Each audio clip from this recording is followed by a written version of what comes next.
Because the age of the prosecutrix is 13 years, 2 months and 9 days. हमारा case denial का है. I'll be arguing before my laws that I have been falsely implicated and the biological samples they have been planted. Allegation gang rape का लगाया sir. The prosecution story ये है sir that the prosecutrix अपने घर में सो रही थी. उनकी चाची जो है उनके साथ में बगल से थोड़ी दूरी से सो रही थी. दोनों मुलजिम घर की छत को कूद करके आते हैं और प्रोसिक्यूट्रिक्स को छत से ही खुदा करके उछाल के खुदा के जैसे लेके जाते हैं. The act is committed with the prosecutrix. उसके बाद वो वापस आती है. घटना है 10/3/2025 रात के 11:30 बजे की. एफआईआर दर्ज होती है 13/3/2025 रात के 12:30 बजे. यानी पूरे 11 जी 2 दिन बाद. अब sir in the reference column for my lords the first document which I will refer to is the MLC. मैंने अपलोड किया हुआ है आपके लिए. So right at the very outset sir जो 11 बजे वाला पोजीशन है डॉक्यूमेंट का, we can read very categorically that she has taken a bath and has changed clothes. If my lords will now read the 5th line from the top, वो history बताती हैं medical officer को. Medical officer notes the history that entered home and Rishu tried 2 times sexual intercourse with her. Kailash hold the girl only. फिर there were no injuries external or internal. और hymen में hymen is not ruptured लिखा था पहले, but of course not को वहां पे काटा गया है. That there are no injuries. As per the doctor's note, it was an attempt. कोशिश की गई थी unsuccessfully. End of course she had changed clothes and taken a bath. Sir MLC का चौथा पेज सर, एंड पार्ट एकदम. चौथा और पांचवा पेज अगर आप साथ में, if my lords can have on the screen. Now this is एक कॉलम है sir. Was penetration attempted by penis, fingers और अदर ऑब्जेक्ट, वो कहती है यस. उसके बाद कैटेगराइजेशन है. Attempted attemption of penetration by penis, yes. By finger, no. By object, no. Completed penetration by penis, no. By finger, no. By object, no. Emission of semen, no. So this is a very detailed document, sir.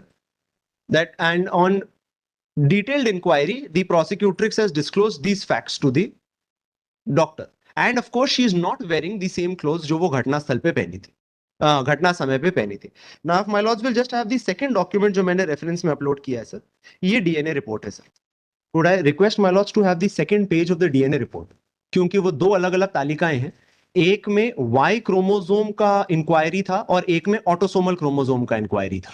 Now I want to show my lords the Y chromosome STR DNA profile which is on the second page of the DNA report.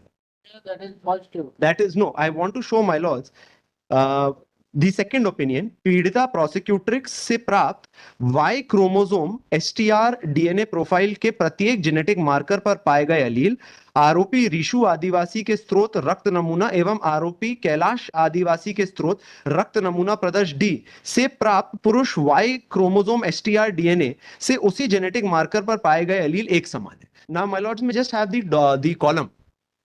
इनका undergarment vaginal slide से कुछ नहीं मिला. Undergarment से दी YSTR which was sourced, उसके alleles ये लिखे हुए हैं sir.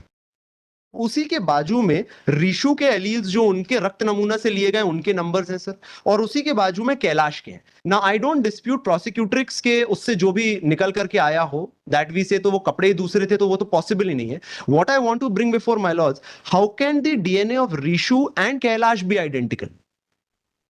They are not blooded brothers, they are not father and son. इनके फादर्स दोनों अलग अलग. Now if my lords will see the DNA report. नहीं, बात समझ में नहीं आ रही मेरे को. जी मैं ये कहना चाह रहा हूँ. तो तालिका अनुसार जहाँ पढ़ रहे हैं ये सेकंड पेज नंबर 3 ऑफ 4. नहीं, पेज नंबर 2 डीएनए रिपोर्ट की. पेज नंबर 2 ऑफ 4 ना. हाँ 2 of 4 जी सर. बताइए. अब इसमें सर एक बार तालिका देखें सर. तालिका में प्रदर्श सी प्रदर्श डी, ये आरोपी ऋषु का रक्त नमूना है प्रदर्श सी, आरोपी कैलाश का रक्त नमूना है प्रदर्श डी. और ये दोनों सामान्य पाए गए हैं. जो प्रोसिक्यूट्रिक्स का है जो है प्रदर्श A. My argument before my lords is प्रदर्श सी और प्रदर्श डी दो अलग अलग व्यक्ति के हैं जो तालिका के हिसाब से आइडेंटिकल है.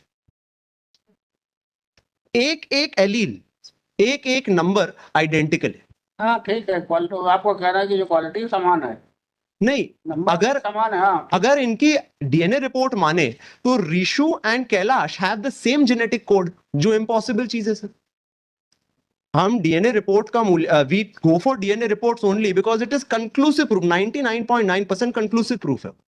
नाउ इफ वी सी, इनका ये कहना है कि आपका कहना मैं समझ गया जी। कि ये जेनेटिकली दोनों जुड़े नहीं है। इनका क्या रिश्ता है ऋषि और कैलाश का? नहीं, ये दोनों सगे भाई नहीं है, ये दोनों बाप बेटे नहीं है। So the DNA genetic code can't be identical. भाई होते सगे तो अंडरस्टैंडेबल था, क्योंकि फादर से वही वाई क्रोमोसोम एक भाई को आता, वही वाई क्रोमोसोम दूसरे भाई को जाता। ठीक है। नाउ माय लॉर्ड्स में कम टू पेज 3, ये जो ऑटोसोमल एसटीआर का है, क्योंकि डीएनए इज 23 पेयर सर, जिसमें से जो एक्स और वाई क्रोमोसोम का है वो सिर्फ एक पेयर है, बाकी 22 पेयर्स जो है वो ऑटोसोमल क्रोमोसोम के पेयर्स होते हैं। इसमें ऋषु का पॉजिटिव आता है और कैलाश का नेगेटिव आता है sir.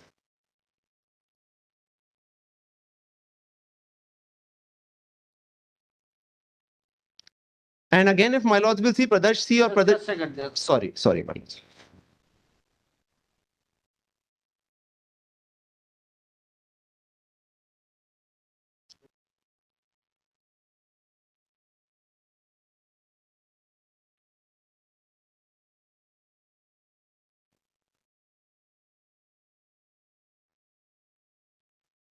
Now, my lords may just have the evidence of the prosecutrix.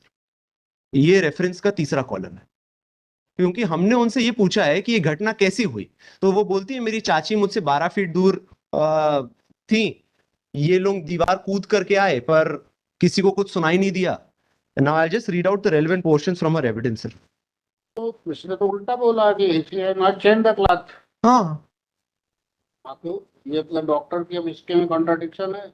हाँ जी, नहीं, दिस इज पैराग्राफ नंबर 8 में हमने तो उसको कन्फ्रंट भी कर दिया उस दस्तावेज से, we brought that on record. मना कर दिया ना? जी, उसने मना कर दिया, पर शी इज नहीं किए। denying that in court and doctor's statement is definitely different, my lords. Different है तो डॉक्टर भी तो गलत हो सकता है। Now if my lords will just see one more aspect, एक तो वो डीएनए रिपोर्ट वाला हुआ है sir, her statement has now been recorded. Now if my lords will just see, it is traditional हमारे यहाँ पे, this is just an argument I'm proposing sir, it will possibly help in a lot of cases. I just want to show my lords one document. Law says that the biological samples once taken by the doctor, they cannot be given to the police. Without ceiling effect. नहीं sir, दिए ही नहीं जा सकते, मैं वो बताना चाह रहा हूँ आपको। जनरली होता है, ये जनरली है सर, दसों साल से हो रहा है, at least since I have been practising, I have been seeing that कि बायोलॉजिकल सैंपल्स लिए जाते हैं और पुलिस को दे दिए जाते हैं, और उसके बाद पुलिस जो है उनको एफएसएल के लिए बेचती है, पर रूल्स जो है इससे दूसरे हैं सर। मैंने वो रूल्स आपके लिए अपलोड किए, अगर आप एक बार देखना चाहें।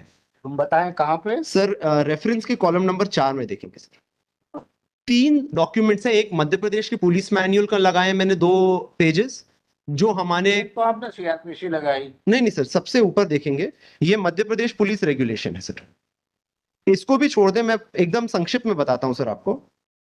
इस डॉक्यूमेंट के पेज 8 पे अगर आप आ जाएंगे सर, वो सीआरपीसी 164A है, वो किसी और केस के लिए था, वो पूरा कंपाइलेशन मैंने आपके लिए अपलोड किया है, पर अगर आप सिर्फ पेज 8 पे आ जाएंगे सर, पेज 7 पे सर, मेरे में आपने पेजिंग नहीं की है, आप पेज नंबर बता दें। सर ये मध्य प्रदेश पुलिस रेगुलेशंस का रेगुलेशन 832 दिखाना चाहता हूं मैं आपको,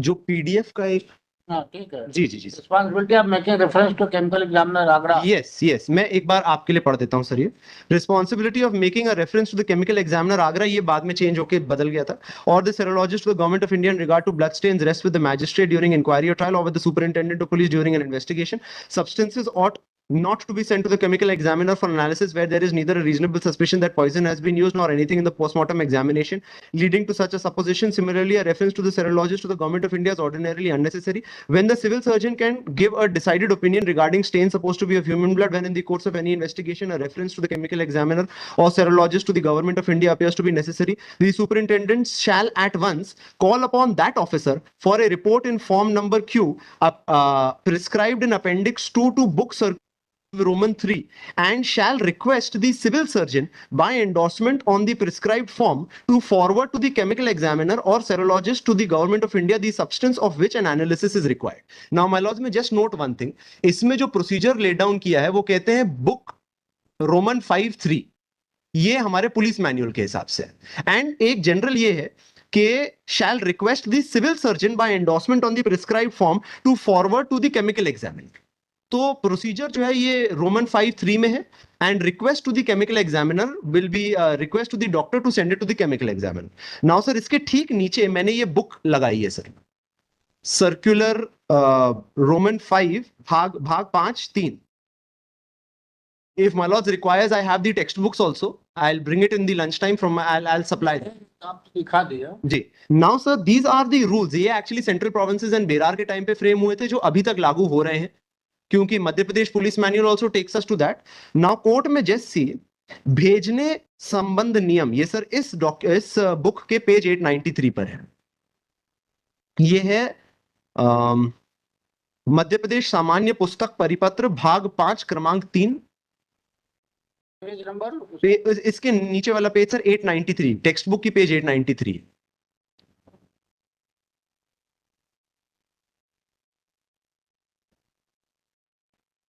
पीडीएफ का पेज नंबर 10 है सर, 37 टोटल पेजेस है पीडीएफ में, उसका पेज नंबर 10 है। ये जी सर, करवाएंगे कोई मामला मालूम पड़े तो जी। अब मैजिस्ट्रेटों और जिला पुलिस अधीक्षकों के लिए नियम सर, पैरा इसका नंबर 2 देखें सर।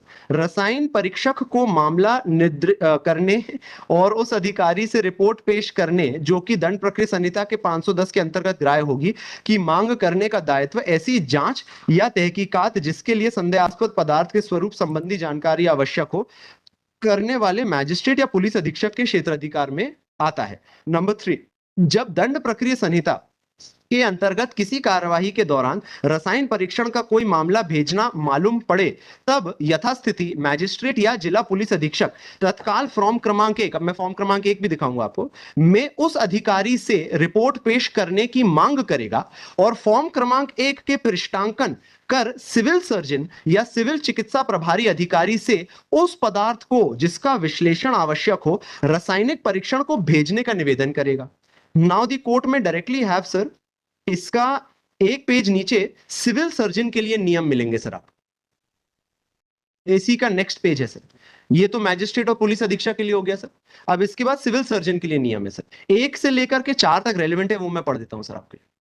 परीक्षण के लिए भेजे जाने वाले परीक्षण के लिए भेजे जाने वाले पदार्थ यदि उसका वजन 10 सेर से भीतर हो नियमित रजिस्ट्री डाक से भेजे जाने चाहिए। यदि वजन इससे अधिक हो तो उन्हें रेल द्वारा भेजना चाहिए। रेल से भेजे जाने मामले में पार्सल भेजने की सूचना देने वाले पद के रेलवे रसीद भेजी जानी चाहिए।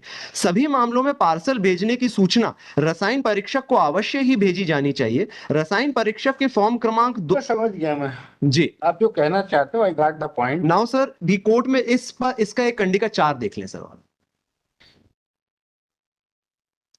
कंडिका 4 में स्पेसिफिकली आता है विश्लेषण के लिए भेजे वाले पदार्थ तैयार करने और उन्हें भेजने का कर्तव्य सिविल सर्जन या सिविल चिकित्सा प्रभारी अधिकारी का है। इनफैक्ट अगर हम आगे पढ़ेंगे, इवन इसका जो कॉस्ट है इसको डाक से भेजने का, वो भी सिविल अधिकारी को अपने कंटिजेंसी फंड से ही देना है। वो आप ये सारी बातें इसलिए कह रहे हो कि सेरोलॉजिकल रिपोर्ट में आपको डीएनए पॉजिटिव पाया गया है ये। हाँ जी, और हमारे केस में भी सर अगर आपकी अनुमति हो विल कंटिन्यू दिस एट 2:30। नहीं कंटिन्यू नहीं, बता दे इसमें क्या। जी जी जी, अब मेरा सिर्फ ये सर, वो इसका जो फॉर्म जिसके बारे में वो बात करते हैं वो एक बार दिखाना चाहता था।